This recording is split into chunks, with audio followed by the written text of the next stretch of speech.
Does your father know you're listening to this podcast?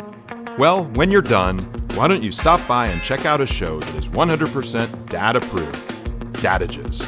Hi there, I'm Chad Higgle. If you're looking for useful insights and practical advice you can actually apply to work, family, education, philanthropy, and just life in general, check out Dadages. That's Dadages, wherever you listen to your podcasts. Are you struggling to conceive? You have options, and at Piedmont Reproductive Endocrinology Group, we'll make sure you have the guidance and support you need. PREG is known for individualized fertility care that's unique to every patient. We take the time to provide a reassuring and empowering experience because we believe that you deserve nothing less. Let us help you on your journey to parenthood. Visit us at pregonline.com to learn more. Get the guidance and support you need at Piedmont Reproductive Endocrinology Group.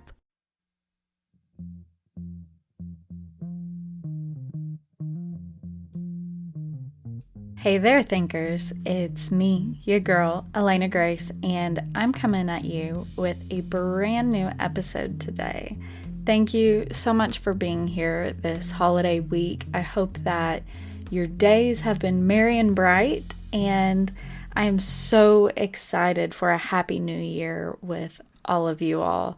So again, thank you for being here first and foremost. Now, for today's episode, I'm going to go ahead and tell you that I have been hoping, fingers crossed, manifesting that I could get this guest on for a little while. And the absolute sweet creature that she is, she emailed me back after not even a very long wait. Just took me a while to get up the nerve to actually send her an email. And she emails me back and she said, I'll do anything for an Appalachian sister. Let's get to it. And I said, bet, let's do it, sister. So today we have the one, the only Andi Marie Tillman. Now you might know Andi from TikTok or from Instagram. She has a massive following because she does incredible character work. All kinds of amazing skits, and a lot of her comedy is based around her Appalachian upbringing. So this episode, we really talk about that a lot, but it isn't quite what you expect from a conversation with myself and Andi. It is really fantastic, though. It was good. It was like heartfelt. It was cathartic in some ways. Like, it was just a really nice conversation, and ultimately I really hope that you guys enjoy it. It was just so nice to get to know Andi a little bit better too, and to see a different side of her than we typically see with her cutting up on her reels and on her TikToks and everything. She really gives us a fantastic look into the artist, into the comedian, you know, and that's always a really special thing to be able to have access to. Now, real quick, before we really get into the episode and into the nitty-gritty of it, I do want to remind you guys, you can find more information, more writing from myself and Tyler, blog posts, info on all the episodes, all that good stuff. You can find that on the website on the website, www.ivebenthinking.com. You can follow us on Instagram at I've Been Thinking Pod, or on Facebook, I've Been Thinking with Elena Grace, and you can keep up with us there. We post a lot a decent amount. I won't say a lot. We're getting better. Anyway, we post on there kind of what's coming up, what to be on the lookout for, that kind of stuff. And then definitely check out our Patreon, patreon.com/I've Been Thinking Pod. That would be fantastic to start the new year off with some new Patreons. You can subscribe for as little as a couple bucks a month, and you get early episodes that way and ad-free. Or you can subscribe for a few more dollars and get extra content, extra episodes. There's a whole backlog of all kinds of different stuff I've done over the years, and you get access to all of that on Patreon. So that would be a fantastic way to support the pod. Now, one more thing just to remind you, give us a share. Share us with a friend. Tell somebody that you enjoyed the episode, or tell somebody about whatever your favorite episode is, and encourage them to listen, because that's how we grow, is by y'all, our faithful listeners, telling other people, hey, I really like this show. Go give them a listen. Give us a shout on social media. We would love to see that. Give us a review wherever you listen, a rating and a review, hopefully 5 stars, and we'd be so grateful. Now, all of that to say, this is a relatively short intro today, so I won't drag it out very much more. Here is our fabulous Andi. Hi, I'm Andi Marie Tillman. I'm an artist, an actor, a humorist, and all of that is under the umbrella for me of storyteller. Like, I am a storyteller.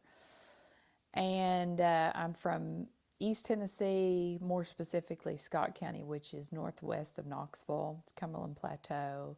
That's why I have a lot of overlap with people from Eastern Kentucky. A lot of our talk is the same. A lot of our geography is the same. And, you know, we'd cross the border. And my grandma would be funny when we'd go up to the flea market. We'd cross the border from Tennessee to Kentucky, and she'd go, I believe our air smells better, don't you? Just like so silly, you know. But yeah, I feel like that is the quick version of me. That's my elevator pitch is, you know, I am an artist who is from Appalachia, and Appalachia absolutely influences me in every way because it's my cultural reference, and it's also my, I don't know, I feel in some ways like kind of born to the land too. It's just it's the chemical makeup of me at this point, I think. So right. It influences everything that I do. I love that. That's a fantastic elevator pitch. I really love it. And so that's why you're here, is because I relate to you. I love the things that you talk about, whether it's, and I love that you called yourself a storyteller, because I love that about you, and that is such an Appalachian trait, to be a storyteller, to love telling and hearing and living these fantastic stories. And again, that's kind of how I found you, is you do this fantastic comedy and storytelling within that of like, who, Aunt Kim, God, what's her name? Aunt Pam is the one that is the kind of the church aunt. That is with the big purse, the Mary big Poppins purse, and she sits down and she comes in a few minutes late, and she's like, "Y'all need gum? Where's Jerry at? Yes. Where's he at?" I call her the hillbilly Liza Minnelli. Yes, exactly. she's like, "Can anybody pass me a peppermint? I didn't brush my teeth this morning." Like, you want whatever it is. I love her because, and that was really one of the most relatable characters that I've seen from you. We all have one. I literally have an Aunt Pam, and she's one of my church aunts. Mm-hmm. You know, she's not like she, you know, all that good stuff. So all of the stories that you tell, I think, are so incredibly relatable for anybody from East Tennessee, East Kentucky, West Virginia, Western North Carolina, that whole area, because we're all kind of amalgamated in together, and we always have been, honestly. We've always been so put together, and even like far west, the state of Virginia, not West Virginia. So all of those together, I think it's so relatable for all of us. And that's I don't know what your metrics look like of how many of your followers are from Appalachia, like that kind of thing. But I would have to imagine that that's something that so many of us connected with you on. So many of your followers from Appalachia. And then, of course, for other people, it's just this really hilarious story that you're telling at the same time for people who maybe can't relate to it on the same level. But I think you always, everything I've seen you do, you have such a talent for putting a story together. You're so welcome. And like I said, I think that's a really cultural thing for us. So can you tell us, like, is storytelling a thing in your family? Yeah. Absolutely. Yeah. I think Appalachia is known for having a strong oral tradition. Any kind of disenfranchised group is, I think, because there's I don't know how to put this in a way that's just true without it sounding like a stereotypical thing, but there is some, with disenfranchised groups, there's literacy issues, right? And it's not because people are incapable, but maybe they just were at a disadvantage to education and stuff. A lot of children, a lot of young people that would have to go work in the coal mines generations ago and were taken out of school and stuff like that. But our oral tradition is strong, and that means that there is a different characteristic to our storytelling, and there's a different cadence, and there's rhythms, and to me, style is a big thing. Like, style is almost as important to me as the narrative. So I feel like I place just as much emphasis on the way a story is told as I do what the story is. But yes, getting back to your point or your question, was there storytelling in my family? Absolutely. And with a lot of humor too. See, humor was kind of innate in my people. Like, they would always... There was always like a punchline at the end of things, even if it's the most tragic story about somebody getting disemboweled or something awful, it would just like end with like, and the damned old man, he farted and blew the whole mine up or something stupid, I have no idea what I'm talking about, but you get what I'm saying is like, they always tried to bring it about to like a lighter end, and my family always, like, joked about death. Like, they were very light-hearted. They very much tried to bring levity to situations with their storytelling. And so I just innately value that. Yeah, absolutely. So my family, I come from storytellers as well. My uncles, they can tell like the wildest stories, all that good stuff. And my papa could. And I realized when I was younger, I would tell stories and I would get lost in the details or one thing or another. And people would say, Elena's telling another story again. Like, oh, geez, buckle up. It's going to be 20 minutes. And that's just like, that's what I thought everybody wanted, because I want the details, right? But yes, I realized I was probably like high school, definitely around in college. I started working on that in myself and working on, okay, what matters here? What matters to the storyline? And what context is actually important for them to have?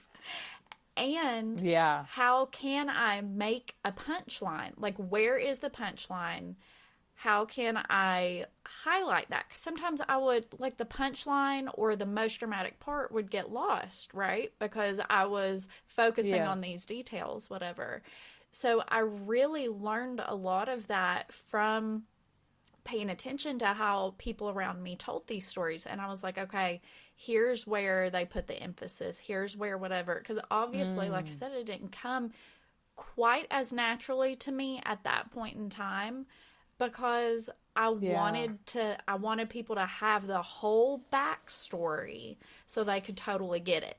Yes. And they're like, listen, we don't need to know about Aunt Carol and Jimmy Sue's wife or Jimmy Sue's husband and like all of that. We don't know all of those people, and we don't need to. All we need to know is this over here.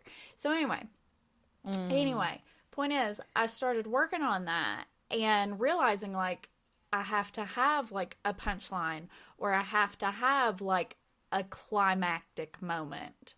And I, that's where the focus has to be. And it's so interesting to me to see that kind of storytelling on the stage that you have given it. Because it's such, I don't think it's necessarily a uniquely Appalachian like style like that in particular, but there are so many uniquely Appalachian things to it. Like you said, the rhythm and the cadence and exactly how you tell it and the kinds of twists that you put on it. I think it's fascinating. Well, I'm glad. I identify with some of what you're saying in terms of like, one of the things I've had to get better about too over the years, little by little, is learning what to leave out. Because a story is also just as much about what you leave out, right? Because it's not a story for you to follow me around in my life all day long, right? The story is through the prism of like my subjective experience, is like, this is what I thought mattered. And the story is the retelling of an event through the subjective experience of a person, is what I think. And there's something to be said for brevity, and I will say this, part of what makes me a fun improviser and a creative person is, oddly enough, the thing that sometimes keeps me from being really great at spontaneous storytelling, because a lot of times my thought is tangential. Like I will go off on tangents, and sometimes I will come up with stuff that freaking surprises me. Everything that I've done on the internet is a complete surprise. And people probably don't believe that, but that's the only way I can make it fun for myself. But it is it's that same brain that is fun at improv like that also really struggles when I write poetry, because I will go off on tangents and then I'll realize that I've lost myself from my original, the original concept that I started out with. So it's like a lifelong thing for me. I thought I would come to a moment where I would have arrived, but I really do. I struggle with cutting the fat. I struggle more than that. I struggle with tangents. I struggle. Oh, absolutely. I love a good tangent. If you ever listen to like, especially some of the episodes that I've done here on I've Been Thinking with Tyler, my producer, we grew up right around the curve from each other, basically. Yeah. But two totally different kinds of upbringings, which is always like really, really interesting for us to talk about. And we'll go on these wild stories with each other about, whatever it is on the creek, on Stinking Creek. That's where we're from. And oh my God, I've been to the Stinking. Kentucky one or the Tennessee one? None of them. Yeah, the Tennessee one. No. Sorry. I love the playful rivalry of Tennessee and Kentucky, because there's so much overlap that it's just like, it's made up cousin rivalry. It really is. It's literally, it's almost the same place. And it's Yes, like it is. the same people, the same place, not even different fonts, just on different parts of the page. Yes. Like, Yes. it is Truly. so funny. But no, stinking yeah. Anyway, We y'all go off ta- on yeah, tangents look at 'cause us you right were. now. Me and you going off on a tangent. No, but it's so easy to do because we've got those It really creative brains, we've got those storytelling brains, and that's what we're meant to do. That's what our ancestors did. That's what their ancestors Yeah. did. And I think it. No, Well, go. I No, want to. no. Oh, sorry, You go. Gary. No, I'm afraid I'll forget Yeah, if I say don't it. say this. One of the things about tangential thinking is I I really truly feel that sometimes I will go off on those rabbit trails when I'm doing something creative because I kind of want to be surprised by my own brain. And I don't think I have the single-mindedness of some of the great storytellers who just they know that they want to write a narrative about this thing, and then and people some people truly have a laser-like yeah. focus, and I always wanted that. But I think that if I was like that, I wouldn't be funny. I really do, because I think it's my playfulness with my own mind that allows me to be funny, if that No, makes I sense. think you're exactly right. I think that makes all the sense in the world. And that's something that I definitely have thought a lot about, pretty much that exact same thing in the past few years, because I don't feel the same kind of creative as I used to be. And that comes from me trying to focus on things, or focusing on one thing over another, whatever it is, and it creates, whether I'm meaning to or not, it creates, a single-mindedness of one kind or another, and it makes it hard to sit there on my bed and like daydream the way I used to do. Or Yeah. it makes it hard Yeah. for me to move away from, in a painting, what is in front of me versus what I what it could become, like all of those things. So it's really interesting to me that you bring that up, and I hate to say it, but I love hearing that somebody else is experiencing it and can verbalize it the way you just did. Because I miss that Totally. kind of fun that I feel like I used to have. But then you miss it, and then you put pressure on yourself to have it again. So then you're less likely to have that. I know. It's terrible. Well, hon, as you already know, all of this is a process of learning to let go, and even beyond that, learning that you didn't have as much control in the first place.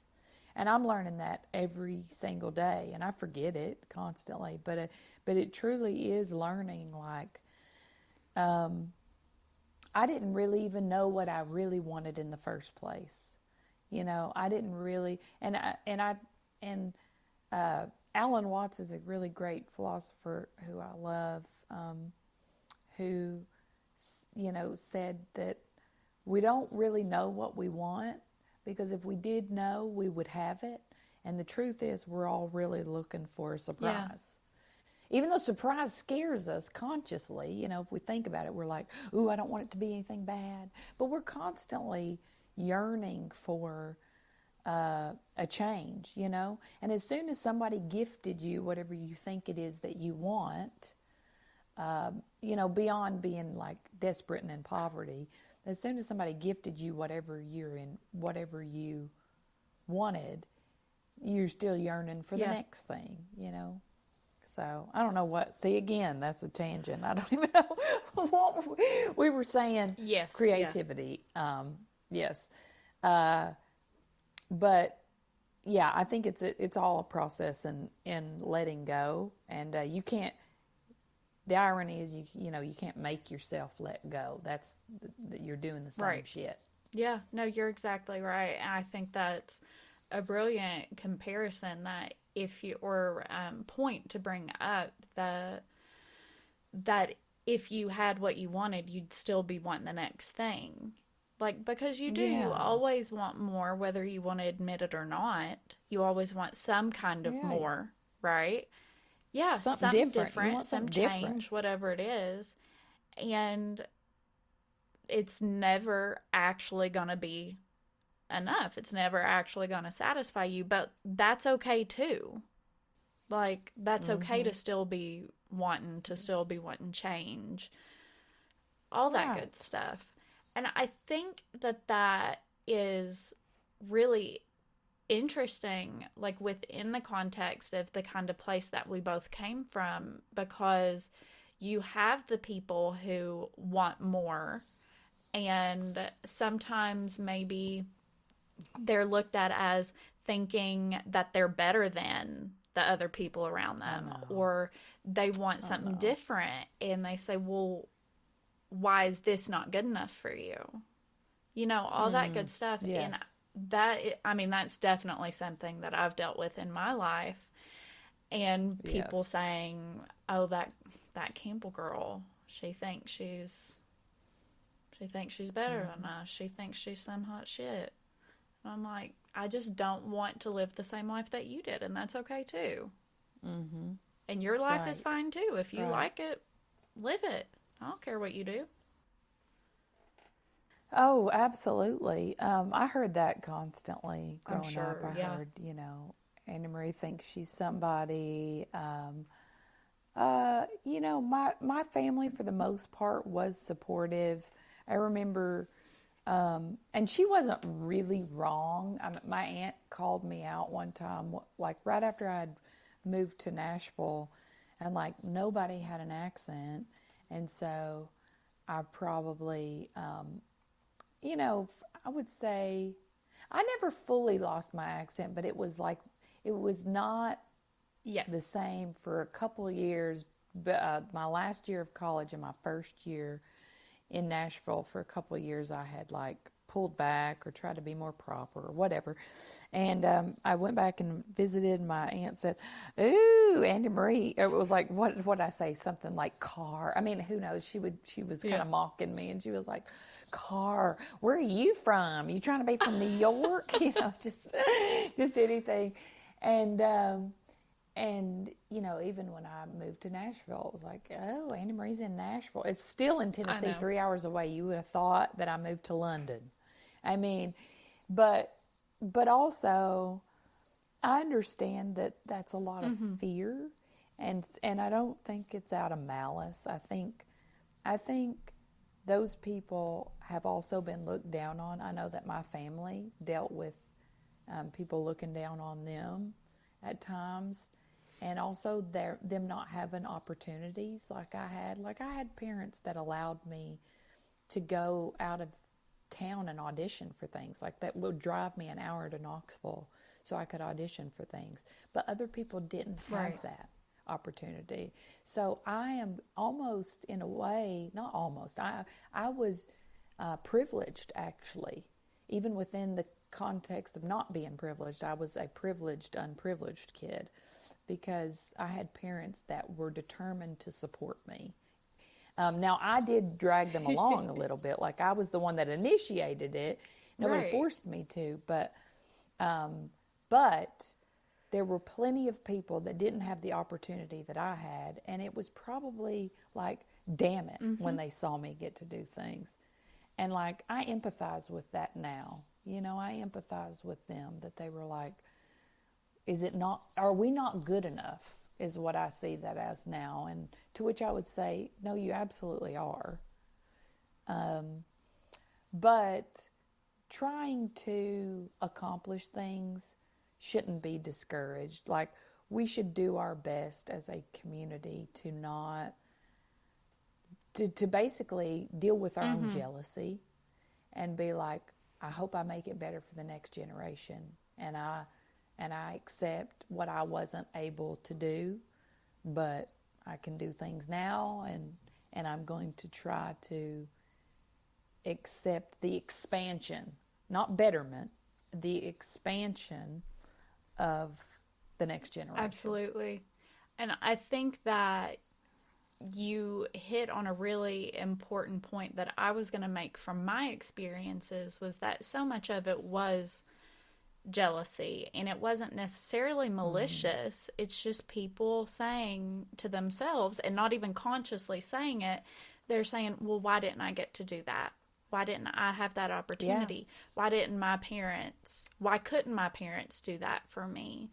Why, whatever it is. And I hate that, because I had fantastic parents too, who encouraged me and who did everything they could. And they sent me to, I went to a private school for college. I went to a private college in Lexington, Kentucky, and shout out to Transy. Nice. And they sent me there, and that was a big deal when I was the only person from my class who went there. And people would say, oh, you're going to Transy? Do you think you're smart? Right. Do you think you're special? And then I would come home, and like you said, my accent wouldn't be as thick. My accent's not as thick now. Talking to you, I got a little bit more of one going on. You do. It depends on who I talk to, how thick it gets, and then if I'm paying attention, if I've had a drink, all that stuff that, thickens it, or how recently I've been home. Anyway, I will never forget, though, and I've told this story before here on the podcast, so for the listener, if you've heard it before, just know what an impact this moment had on me. I was in the cafeteria in my college. I was either a freshman or a sophomore, I don't remember which, and I was talking to one of my friends, and he's Mexican American, from Southern California, and he said, Elena, why do you do that? And I said, why do I do what, George? And he said, why do you lose your accent? And I said, I don't know what you're talking. I'm not doing anything on purpose. He said, just let yourself have it, Elena. It's part of who you are. Just let yourself have it. And I think about that. That is my Roman Empire. I think about that moment constantly. And George, know what kind of impact you had on me, because he had a strong accent, and he never tried to hide it, never any of those things. And he saw me doing that consciously or not. And I wasn't trying to hide it, but it would just fall out. And I never thought to myself, I need to keep this because it's part of me. I would just let myself slip out of it. And I think that's so interesting. And it's especially interesting because neither of my parents really have an accent, because they both, when they went to college and my dad went to the Army and all of that, they got rid of their accents so that people would take them more seriously. Yeah.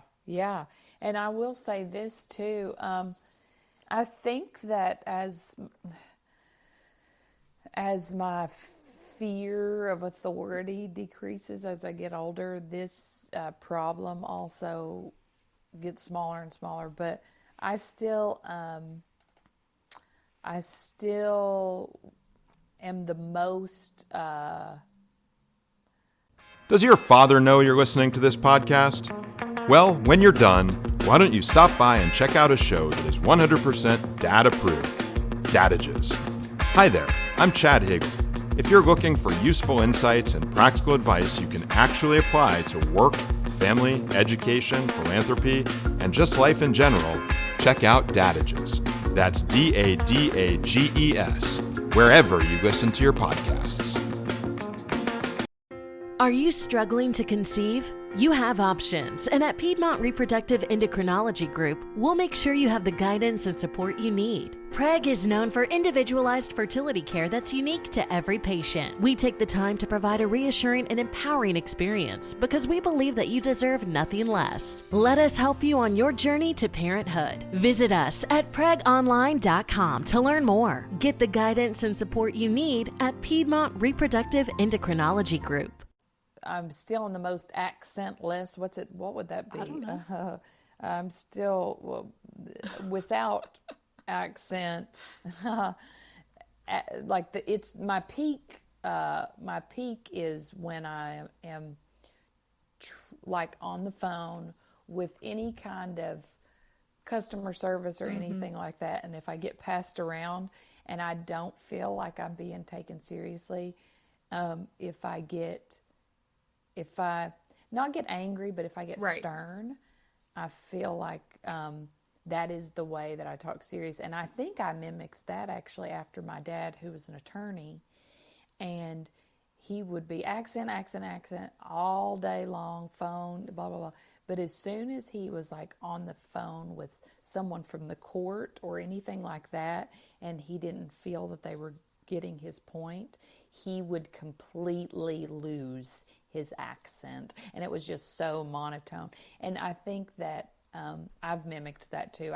I believed for a long time that was the only way to communicate that you're serious. Super interesting. I'm serious. And you saying that makes me think about my dad, and when my dad turns his accent on, and he turns it on when he wants to relate to somebody or kind of charm somebody. So he will be completely without accent, and then suddenly he's talking to somebody and he's saying things that I'm like, I've heard you say this colloquialism 5 times in my life, and it's only when you're trying to relate to somebody. And but that's when he turns his accent on, and that's one of the times, or one of the times when I'm most likely to turn it on is if I'm trying to relate to somebody, especially like an old man.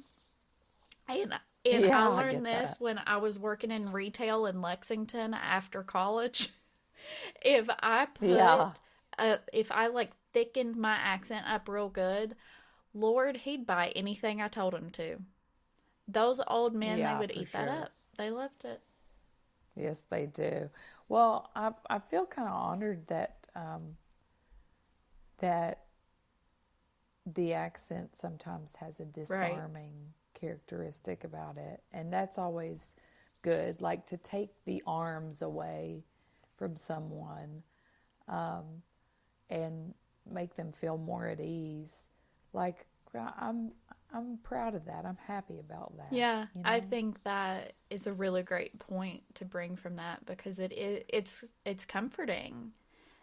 For a lot of people, I think it's comforting. It feels like home in one way or another, or it's endearing, hopefully in a good way, not in like a kind of condescending way. But it's all of those things. I think that, like you said, it is an honor to kind of be from a place that feels so comfortable, whether another person is from there or not. Right. Yeah, that's really, really interesting. Well, and I think that a lot of that comes back to something I was thinking about earlier, and the way that we as Appalachians have had to portray ourselves, have had to learn to be storytellers, all of that. It's cultural, and it's parts of our culture that's been passed down from before, our ancestors were colonized or came to America or whatever it is. But there is that disenfranchisement that you were talking about, and you said, you didn't want to perpetuate the stereotype of people who are kind of underprivileged being like not having an education, but like that's one of the reasons why they are disenfranchised and are oppressed, is because they're not given the opportunity. And these ways that we've had to learn to portray ourselves as being different from that, as not having an accent, as not whatever, it's so that we're not perceived as being uneducated, because that's what it was forced to become. An education was associated with accents like ours, or words like ours that come from ancient native words, or from Scotland, or from Ireland, from German words, and like those are words that we still use every day. And then Right. those kinds of words are associated with a lack of education because that was forced on us completely out of our control, or forced on our ancestors. Right. And, those vestiges remain. Right. It's so interesting to me. Yeah, I feel like I'm probably out of my depth anytime we talk about something that might be better for an Appalachian Studies major. Like I know our traditions. I don't know all of their origins, but I know the general knowledge I have is that a lot of this is the mixing of cultures, some indigenous, some who are, fleeing worse situations. Like I have a lot of Scotch-Irish heritage. Me too. And Welsh, and Welsh. And so, yeah, I think too, the first point you made, just because someone's uneducated, it doesn't mean they're not smart. Just means they didn't have the opportunity for the information. But it doesn't have anything to do with their processing speed. There are a lot of things that I'm ignorant about, and I'm trying to get better about telling people that I am ignorant, because I don't know that there's a whole lot of shame in being ignorant. People will say, well, the information's out there, and I want to say, excuse me, that's even more worse, because we have the gray sea. There's infinite information out there. It's like, do you also have access to the funnel that can help you sort through all that? Because telling people the information's out there, I don't think that's good enough, because there's so many. Maybe now I've started to think about. I'm starting to think about an anecdote, and that's not helpful to the general conversation. But I'm just saying, being educated on something is something that maybe we take for granted now with universities all around us. But, our ancestors did not have that. Like my grandfather was a very successful man. He was a decorated war hero, extremely smart, but he only had a third grade education because he had to drop out. He was orphaned. His mother died when he was, I think, 4 or 5 years old. I can't remember, but him and all his brothers and sisters, and they lived a really, really hard life. But he was extremely smart. And there's tons of stories just like that, where if he would have gone into a university and been like, I want to go here. And they'd be like, get out, you old country boy. Well, who do you think you are? My dad, I will tell this too. He went into law school. This is no joke. He was 37 years old. He had been coal mining and logging. Now, he graduated from college, so this is not. He did have his undergrad, but he had been coal mining and logging, and a log truck toppled over top of him or one of the employees. I can't remember, but he knew it was risky business, and he wanted to get out of it because he was approaching 40 and probably thinking, what am I going to do? And 37 years old, he's got overalls on. His hands are dirty because he had been working on the dozer all morning. He goes into UT Law School, and he got to their admission, to the admissions desk, and he says, I want to go to law school. And the woman that was sitting there laughed, and she goes, it's a little harder than that. But they did not take him seriously, obviously, because he is a little country boy. But he goes, well, I know. I'm just trying to get the application because this is back in, Right. the 80s, and you had to pick up physical applications. And so he got the application. But guess what? He made such a good score on his LSAT that he got offers from Harvard, and I don't know what all, got a free ride to UT Law, graduated valedictorian from UT Law, was a judge. Like, this is a very smart person, but his country is cornbread, And that woman said it's a little bit harder than that. It's a little harder than that. Of course, it was the 80s. Maybe Valley Fry wasn't around then. It's a little harder than that.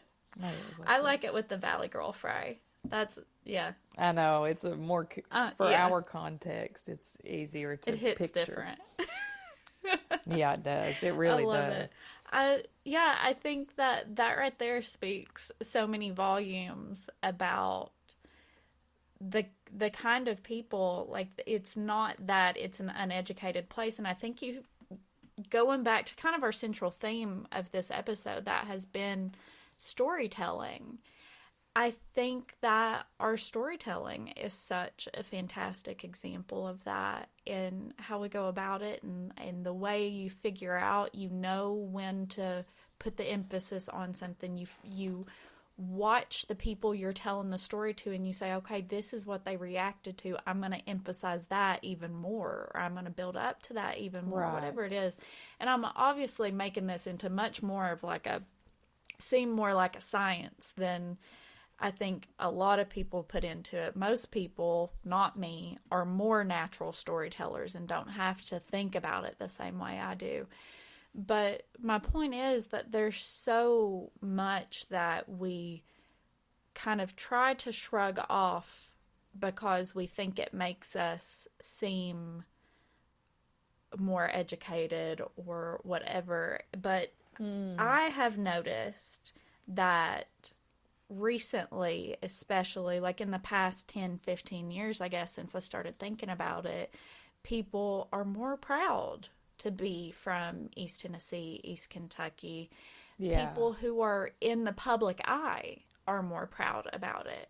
And that makes a big difference. And then creators like yourself, who you make it something funny and fun and relatable, and while you're still wearing your accent, you're wearing the faces and the personalities of these people that are in so many of our lives, and you're practicing storytelling. Like, I think that you are a fantastic example of kind of a culmination of Appalachian culture in a lot of ways, in the way that you're applying it to your life and what you love to do, which is storytelling and performing that. Thank you. You're so welcome. Thank you. Yeah, I hope so. I sure do hope so. I don't know if that was a question, but go with it. I am proud. And I was at a conference. It was more of a festival. It wasn't really a conference. That was Appalachian Big Ideas, and Silas House was kind of giving a speech, and somebody asked him, why are you so proud to be Appalachian? He said, it's hard to distill that into a phrase, but I think part of my pride is because for many years people told me not to be proud. And if you want to make somebody proud of something, the easiest way is to tell them they shouldn't be, and I guess I have always a little bit felt like a wallflower anyway, in no matter what setting I'm in. So it's pretty easy for me to find identification with any kind of underdog status. It's just the way I'm turned inside. It's how I am. Anytime I feel like there's a group that people are not going to bank on. That's who I want to applaud. And I kind of like people thinking, I kind of like walking into a situation and people thinking that I might not know what I'm talking about, and I get to surprise them. That's more fun. Eat that up, You know? I do too. I really do. I love that. Yeah, I think that's a great point. And that's something that, especially as a young Appalachian woman, you know, as a young woman, like, you experience so many really unique things that a lot of other people can't necessarily relate to in the same ways. But as an Appalachian, like you said, people telling you that you can't be proud of it or that you shouldn't be proud of it, it becomes so much more. Does your father know you're listening to this podcast? Well, when you're done, why don't you stop by and check out a show that is 100% dad approved, Dadages. Hi there, I'm Chad Higgle. If you're looking for useful insights and practical advice you can actually apply to work, family, education, philanthropy, and just life in general, check out Dadages. That's DADAGES, wherever you listen to your podcasts. Lean on us. We are here for you. You matter. You are not alone. Are you feeling overwhelmed? Not sure where to turn? The National Suicide and Crisis Lifeline is there for you 24/7. Call or text 988 or chat at 988sc.org. Whether you're having an emergency or you know someone who needs support now, they can help you take the next step towards finding hope and healing. There is hope. 988sc.org. And it means so much more, especially when you think to yourself, like, but that's my home. That's where I'm from. Right. And I love my home. I love Stinking Creek. I love Barberville. I love Knox County, Kentucky. Does it drive me crazy? Yes. Can I? Yeah. Yeah, So does your exactly. That's family. part of why it drives me crazy, because my family is there. But, Yeah. Heard. but, you know, would I live there right now? No, because that's not what I need in my life right now. But I don't love it any Right. less. You know, there are Right. reasons that I left, but none of those reasons are that I hate it. It's still my home, and I'm Right. still proud of it. None of that stuff is Yeah. black and white. None of this stuff is hate or love, or sometimes hate and love, you know, go hand in Exactly. hand with that kind of stuff. And hate, I'm not using that word as with all the vitriol course. that I think it's usually imbued with. I think it's more, I should use the word passion, you know. My family does drive me nuts, but the only reason why they drive me nuts is because I actually do care how they feel, and I actually do care whether or not we're connected. You know, if I didn't give a shit about them, I wouldn't Yeah. hate them. Because you wouldn't think know. about them. It's the opposite. No, I wouldn't think about it.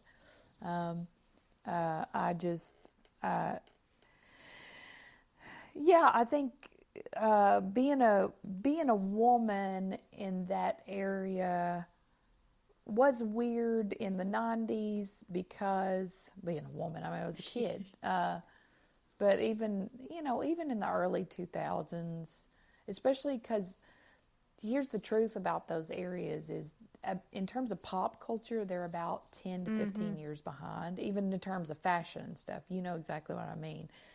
In terms of buildings, even infrastructure, it's about 15 years behind. And so people had kind of archaic notions about when you're supposed to get married, when you're supposed to have a baby. I do want to have a child, but at 33, not having a child in Scott County is probably, I mean, they probably look at me as a 60-year-old woman. Like, they probably think my womb is barren, the fact that I don't have children at 33. You know, and maybe it is, for all I know, it might be. But I think you know what I'm saying. There's, I don't know, they put constraints on women. They really do. And you know what? They put constraints on men. The patriarchy also Absolutely, hurts it men is. too. It doesn't just hurt hurt women.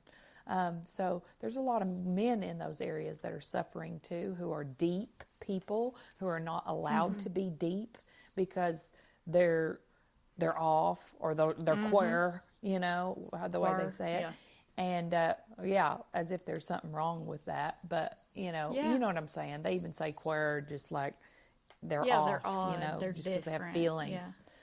Yeah, they're different. But yeah, it's for everything that I rub up against in a negative way, I find something of equal or better value that I enjoy about where I'm I think from. that's a really beautiful perspective to have, and it's definitely I think a difficult one for a lot of people, for, you know, depending on what they've experienced or how they experienced it and all that good stuff. Yeah. But I think that is a really, really beautiful perspective to have, and something that people should think about, if nothing else. That idea that for every bad thing, there is hopefully something that's even better. Yeah. Yes. I feel that way, and I wouldn't project that onto anybody, but I would encourage people, if they're getting real down on the area, you know, I would say, have you ever even been to your local bookstore? Have you seen what rich minds exist there? These little fun little loners. Absolutely. You know, have you ever gone to the First Presbyterian Church and watched them old women ring the handbells?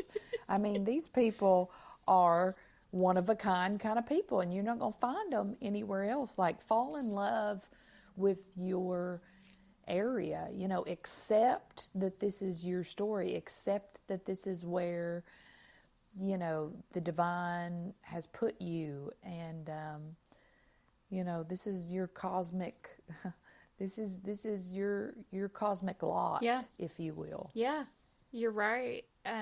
You know, this is where you've been put for one reason or another, and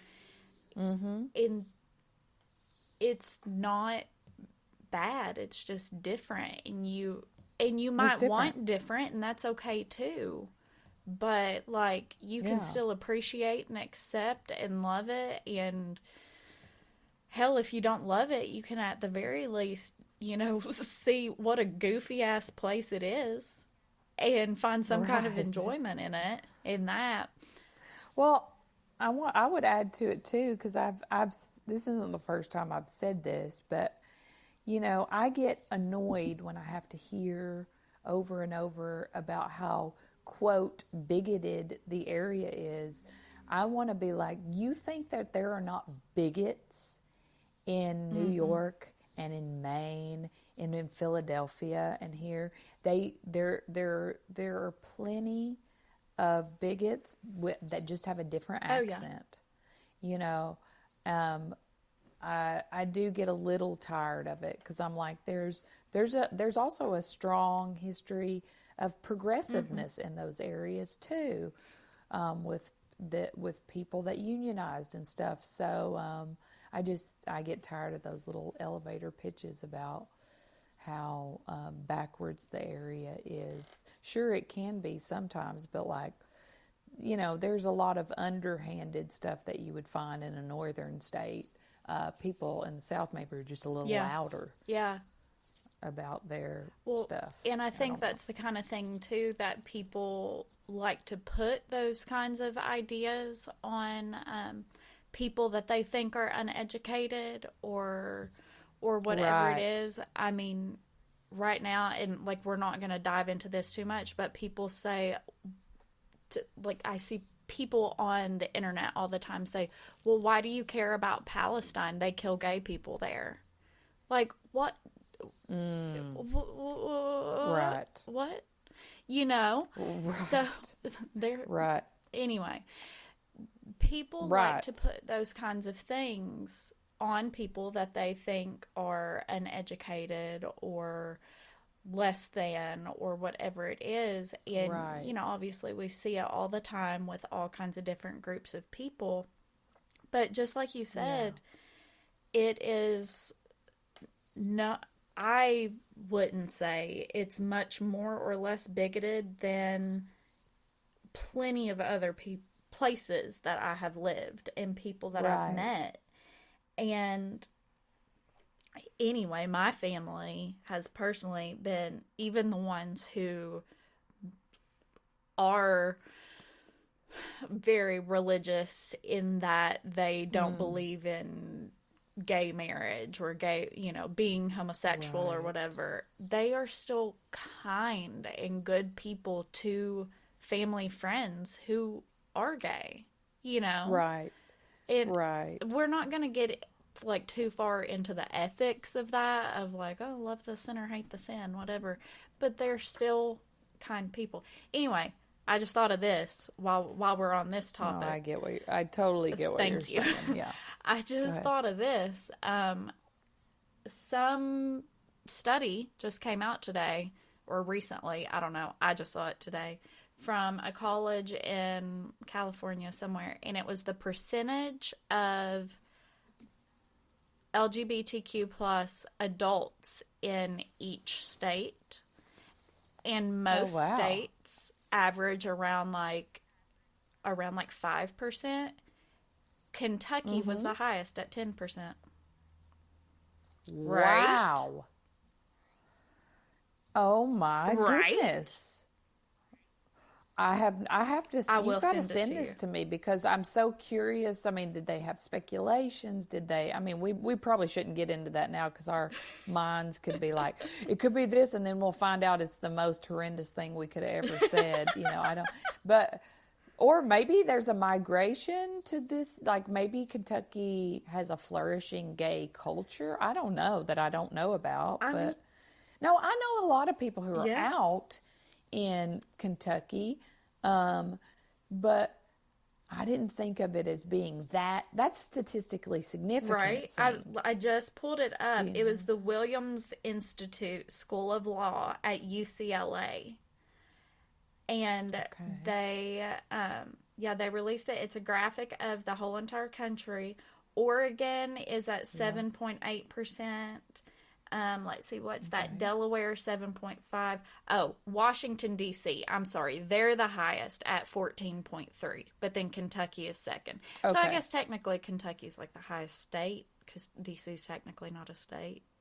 But anyway. Right. It's a district. But wow, man. Wow. Yeah. Okay. I'm very interested to read more about that and see if they have any... if they've drawn any conclusions or they have any speculations or what. That's interesting. It's super interesting. I just texted it to you. But yeah, it's so interesting that that's one of those places that people say, oh, it's a bigoted place. It's like whatever. But look at that statistic right there. Like it's obviously in one way or another a very welcoming place. Apparently from that statistic. So, just super, super interesting the ways people think about Appalachia, about this place that we're from, and then the reality of it, and the way that I think storytellers like yourself, people like me who are trying to highlight that reality, people like fellow podcasters of mine who are trying to show that it's not what popular media portrayals want it to be, all that good stuff. I think that we're all out here trying our best to fight the good fight for our fellow Appalachians and love it while we let people know it is not what you think, because it's so much more and so much better. I agree. Bigger stories, broader pictures. Absolutely. Yeah. Andi, thank you so much for spending the last hour with me. I know you've got somewhere to be, so I do, but it was so lovely to catch up and talk about interesting things and share camaraderie. All that. Thank you for doing this with me. Can you tell the listener, I'm going to have it all linked like in the show notes and everything, but tell the listener where to find you. Oh my gosh, you can find me everywhere on all the social platforms. You can YouTube Andi Marie. You can find me on Patreon, www.patreon.com/Andi Marie. Honey, I'm on Cameo. Get you a fun little Christmas greeting from any of these hillbilly characters. But yeah, just keep up with me. Hopefully I can keep telling you stories, making you laugh, making you cry, or both. Fantastic. And I really appreciate you coming on. Like, genuinely appreciate you coming on. And I'm sure people came here expecting it to be more comedic and more funny. And we went down this rabbit hole of like this real serious. But I'm glad and I'm grateful. Well, honey, if you want a joke, go fart into a mic. That's all I got to say. Make your own comedy. I'm feeling serious today. Fantastic. I love it. No, I love it. I'm really grateful to see that you showed us this different side of you than a lot of us get to see. And it was a fantastic conversation. So thank you. Wonderful. Thank you, Elena. Hope you have a great rest of your day. Thanks. Bye. Bye-bye. Thank you guys so much for being here for today's episode. I had so much fun talking with Andi, and I hope she enjoyed talking with me too. We loved hosting her, of course, at I've Been Thinking, and I hope that our conversation gave you a little something to think about in one way or another. And I hope that it was also really interesting and exciting for you to get this different perspective on such a wonderful and kind of happy-go-lucky comedian and artist and creator that we all get a very one-sided view of. And today we had a very serious conversation, and I loved it. I thought it was absolutely fabulous, and it was so much fun, and it has just stuck with me in so many ways. So, thank you guys for listening. I hope you loved it. Make sure that wherever you're listening, you give us a follow and you give us a rating and review. We would love that. Make sure you share us with a friend. Tell somebody else to give us a listen. And make sure that you check out the website, www.I'veBeenThinkingPod.com. And check out the Patreon, patreon.com/I'veBeenThinking. Follow us on Instagram at I've Been Thinking Pod, and check out the Facebook, I've Been Thinking with Elena Grace. Thank you guys very much for listening, and we'll talk at you soon. Bye-bye. Happy New Year. I've Been Thinking is hosted by me, Elena Grace Campbell. It is produced and edited by Tyler Miller, and we are proudly presented by Stoveleg Media.